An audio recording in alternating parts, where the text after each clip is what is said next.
റവയും അതുപോലെ തന്നെ നേന്ത്രപ്പഴവും വെച്ചിട്ട് നല്ല അടിപൊളി പലഹാരം ഉണ്ടാക്കിയെടുക്കട്ടോ. കുട്ടികളൊക്കെ വൈകുന്നേരം സ്കൂൾ വിട്ട് വരുന്ന സമയത്ത് പെട്ടെന്ന് തന്നെ തയ്യാറാക്കി കൊടുക്കാൻ പറ്റിയ നല്ല അടിപൊളി റെസിപ്പിയാണ്. ഇതുപോലെ ചെയ്യാത്തവരുണ്ട് എന്ന് ചെയ്ത് നോക്കുക, എന്തായാലും ഇഷ്ടമാവും കേട്ടോ. അതുപോലെ തന്നെ ഗസ്റ്റൊക്കെ വരുന്ന സമയത്ത് നമുക്ക് ചെയ്ത് കൊടുക്കാൻ പറ്റിയ നല്ല അടിപൊളി റെസിപ്പിയും കൂടിയാണ്. അപ്പോൾ ഇതെങ്ങനെ തയ്യാറാക്കുന്നതെന്ന് കാണിച്ചു തരാം. അതിന് വേണ്ടിയിട്ട് ഞാനിവിടെ 1 ഗ്ലാസ് തേങ്ങാപ്പാൽ എടുത്തിട്ടുണ്ട്. കുറച്ച് കട്ടിക്ക് തന്നെ എടുത്തോ തേങ്ങാപ്പാൽ, എന്നാലാണ് ടേസ്റ്റ് ഉണ്ടാവുക. ഇനി ഇതാ 1/2 കപ്പ് റവ ഇതിലേക്ക് ഇട്ട് കൊടുത്തതിന് ശേഷം നമുക്കൊന്ന് കുതിർക്കാൻ വെക്കാം. റവ പെട്ടെന്ന് തന്നെ കുതിർന്ന് വരും കേട്ടോ. ആ ഒരു സമയം കൊണ്ട് നമുക്കിവിടെ 2 പഴം, നേന്ത്രപ്പഴം കേട്ടോ, അതൊന്ന് കട്ടാക്കി എടുക്കാം. നല്ല പഴുത്തു പോയ പഴമൊക്കെ ഉണ്ടെങ്കിലും എടുക്കട്ടോ, കുഴപ്പമൊന്നുമില്ല. അപ്പോൾ ഇതാ ഇതേപോലെ ഞാൻ കട്ടാക്കി എടുക്കുന്നുണ്ട്.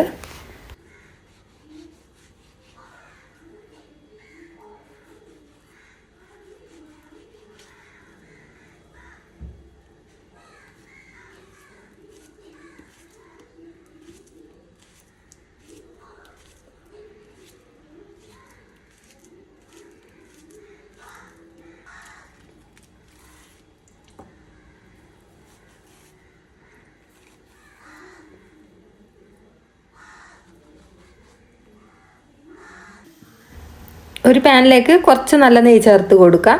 കുറച്ച് മാത്രം മതിയാവേ. ഇനി ഇതിലേക്ക് നമ്മൾ കട്ട് ചെയ്ത് വെച്ച പഴല്ലേ അത് ചേർത്ത് കൊടുക്കാം.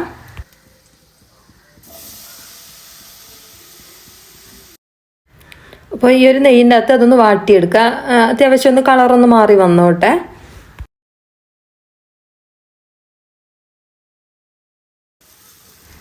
പഴത്തിൻ്റെ കളറ് മാറി വരുന്ന സമയത്ത് നമുക്ക് ഇതിലേക്ക് 2 ടീസ്പൂണ് പഞ്ചസാര ചേർത്ത് കൊടുക്കാം. ഞാനിപ്പോൾ കുറച്ച് പഞ്ചസാരയാണ് ചേർത്ത് കൊടുക്കുന്നത്. പഴത്തിന് അത്യാവശ്യം മധുരം ഉണ്ടാവുമല്ലോ. അപ്പോൾ ഇതൊന്ന് അത്യാവശ്യം ഒന്ന് കളറൊക്കെ മാറി വരാൻ വേണ്ടിയിട്ടാണ് ഈ ഒരു സമയത്ത് നമ്മൾ പഞ്ചസാര ചേർത്ത് കൊടുക്കുന്നത്. ഇതിലേക്ക് ഒരു 3 ഏലക്ക ചതച്ചത് ചേർത്ത് കൊടുക്കുന്നുണ്ട്. നിങ്ങളെ കയ്യിൽ പൊടിയുണ്ട്, അത് ചേർത്ത് കൊടുത്താൽ മതിയാവും. അപ്പോൾ ഇത് നല്ലോണം ഇളക്കി കൊടുക്കുക. അപ്പോൾ ഇതാ പഞ്ചസാരയൊക്കെ നല്ലോണം ഉരുകി വന്നിട്ടുണ്ട്. ഇതിൻ്റെ കളർ തന്നെ മാറി വന്നിട്ടുണ്ട് കേട്ടോ. ഇനി ഇതിലേക്ക് നമുക്ക് തേങ്ങ ചേർത്ത് കൊടുക്കാം. ഞാനിപ്പോൾ ഒരു 1/2 മുറി തേങ്ങ ഇതിലേക്ക് ചേർത്ത് കൊടുക്കുന്നുണ്ട്.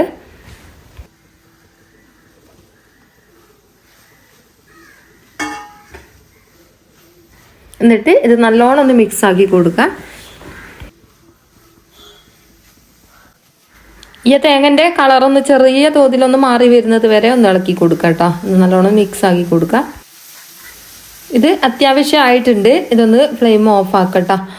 ഇനി നമുക്കൊരു ജാറിലേക്ക് 4 മുട്ട പൊട്ടിച്ചൊഴിച്ച് കൊടുക്കാം.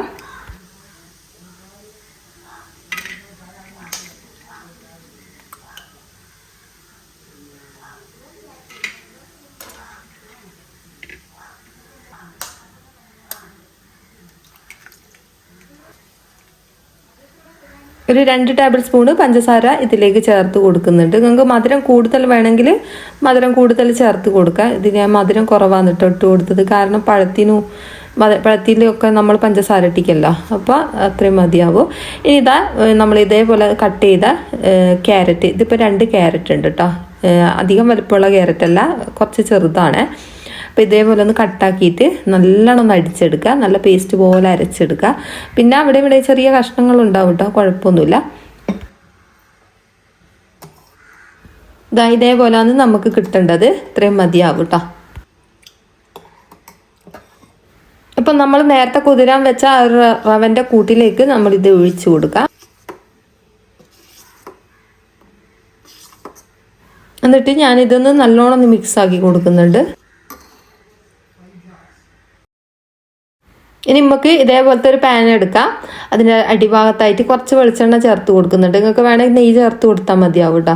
അപ്പം ഞാൻ ഇത് നല്ലോണം ചൂടാക്കിയത് അതിനോട്ട്. ഈ ഒരു പാന് നല്ലോണം ചൂടായി വന്നതിന് ശേഷം കുറച്ച് വെളിച്ചെണ്ണ ആക്കി കൊടുക്കുന്നുണ്ട്. ഇതേപോലെ എല്ലാ ഭാഗത്തും ആക്കി കൊടുക്കുക. എന്നിട്ട് നമ്മൾ നേരത്തെ തയ്യാറാക്കി വെച്ച ആ ഒരു കൂട്ടിയില്ലേ കുറച്ച് അടിഭാഗത്തായിട്ട് ഒഴിച്ചു കൊടുക്കുക. ഇതേപോലെ ഇളക്കിയിട്ട് ഒഴിച്ചു കൊടുക്കുക കേട്ടോ. നമ്മൾ നേരത്തെ തയ്യാറാക്കി വെച്ച ആ ഒരു പഴത്തിൻ്റെ കൂട്ടില്ലേ അത് പകുതി എടുത്തിട്ട് ഈ ഒരു ബാറ്ററിലേക്ക് ഇട്ട് കൊടുക്കുക. എല്ലാ ഭാഗത്തും ആക്കിയിട്ട് ഇട്ട് കൊടുക്കണേ. ഇതേപോലെ നിരത്തി ഇട്ട് കൊടുക്കാൻ ശ്രദ്ധിക്കുക.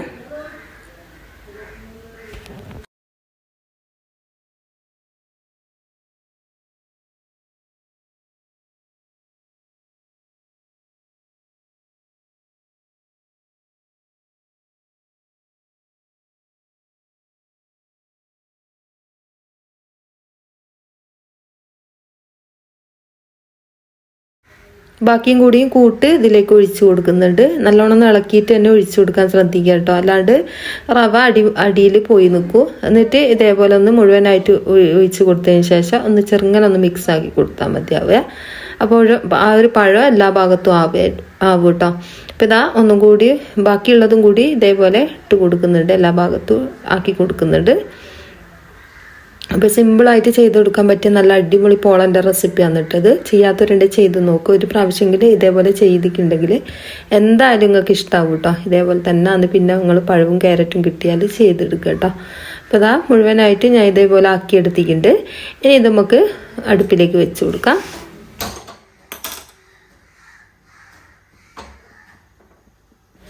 ഇതിൻ്റെ സൈഡൊക്കെ ഒന്ന് ചെറുങ്ങനെ ഒന്ന് ചൂടായി പൊങ്ങി വരുന്ന സമയത്ത് നമുക്ക് ഇതിൻ്റെ അടിയിൽ തട്ട് വെച്ച് കൊടുക്കട്ടോ. തട്ട് എന്തായാലും വെച്ച് കൊടുക്കണം. തീയൊന്ന് ആദ്യം ഒന്ന് കൂട്ടി വെക്കുക, പിന്നെ കുറച്ച് കൊടുത്താൽ മതിയാവേ. അപ്പോൾ ഇത് നമുക്ക് മൂടി വെച്ച് കൊടുക്കാം. ഇനി ഇതിൻ്റെ അടിയിലായിട്ട് ഞാൻ ഒരു തട്ട് വെച്ചിന് കേട്ടോ, കാണിച്ചു തരാം എങ്ങനത്താന്ന്. അപ്പോൾ ഇതാ തീയൊന്ന് കുറച്ച് വെച്ചതിന് ശേഷം നമുക്ക് ഈ ഒരു തട്ട് വെച്ച്, തട്ടിന് നല്ല ചൂട് വേണം കേട്ടോ. അതിന് ശേഷം തീ കുറച്ച് വെച്ചാൽ മതിയാവും. ഇനി ഇത് ഏകദേശം ഒരു 20 മിനിറ്റ് ആകുന്നത് വരെ ഒന്ന് നമുക്ക് കാത്തു നിൽക്കാം. കണ്ടില്ലേ, അടിപൊളിയായിട്ട് തന്നെ കിട്ടിയിട്ടുണ്ട്. ഇതിൻ്റെ മുകൾ ഭാഗം ഒന്നും ഒട്ടിപ്പിടിക്കുന്നില്ല കേട്ടോ, നല്ല സൂപ്പറായിട്ട് തന്നെ കിട്ടിയിട്ടുണ്ട്. ഇതിനി ഞാൻ കട്ട് ചെയ്തിട്ട് കാണിച്ചു തരാം എങ്ങനെ ഉണ്ടെന്ന്.